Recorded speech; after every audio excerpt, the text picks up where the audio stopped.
Yên bình. Hừ, hai chữ này nghe thật êm tai, lại cũng thật nực cười.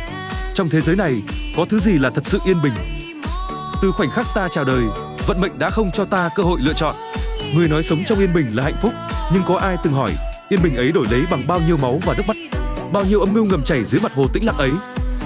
Ta đã từng thấy yên bình nơi một ngôi làng nhỏ, nông dân cày ruộng, trẻ con nô đùa, khói bếp vương trên mái nhà tranh. Nhưng ta cũng thấy khi dã thú kéo đến, kẻ mạnh giữ mạng, kẻ yếu làm mồi. Yên bình ấy chẳng qua là khoảnh khắc trước cơn bão.